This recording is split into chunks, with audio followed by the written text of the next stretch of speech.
Hey folks, and welcome back to the Haberdashery. I'm Tony Wray. I'll be your host for the next few minutes. Let's get right into our questions. This week I had a great friend of mine contact me, and he had an awesome question. Mr. Dean Connor out there, he wrote me and said, "What does one practice when practicing?" And he said, "Is it runs? Is it the actual song? Is it looking for different ways to go from one to the other? Because strumming along with a song, I don't feel anything is being gained." That's a great question, Dean, and thank you for writing into me. I'd say, for me personally, being a self-taught musician, that was one of the best ways I had to learn. Back in the day when Dean and I would be practicing or trying to learn an instrument, we'd be playing to 8 tracks, cassette tapes, records, pretty much anything we could get our hands on, or going to a festival and learning from other musicians. Today you have so many useful tools to gain knowledge on. You have YouTube, which is a huge one. I myself have also used YouTube to learn melodies of songs, or somebody had asked me to record a certain tune and I didn't know exactly how it went, so I would look on YouTube. Also, another great tool is Banjo Ben. You want to talk about a plethora of knowledge. Ben is probably one of the best teachers I know as far as learning tunes, learning how to place them into a song, the melody line, just all of the above. When practicing myself, I would learn the song, try to learn the chords of said tune, and then I would pick out an instrument that I liked exactly what they were doing, or I liked their melody line or a certain lick that they played and stuff. So I would sit down and rewind or put the needle back and try to figure out exactly what they did. So strumming along to a song, you're actually developing your ear for the chord changes.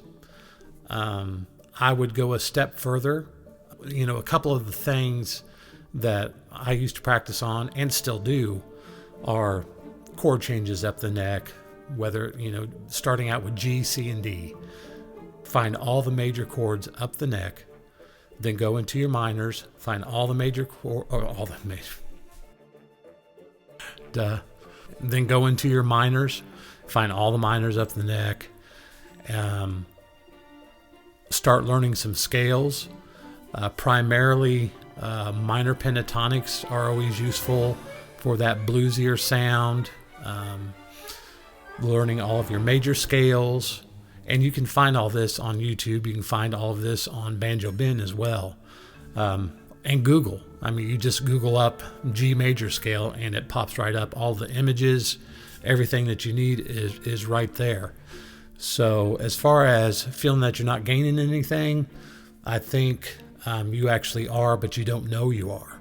I felt the same way. I felt like I'm playing the same 5 tunes over and over again.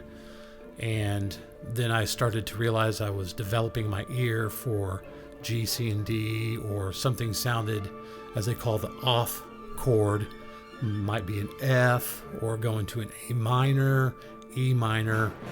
You start to hear these changes, but you'll start to develop that, and then you'll want to get into lead. I always try to practice on my rhythm because there's so far few in between good rhythm players.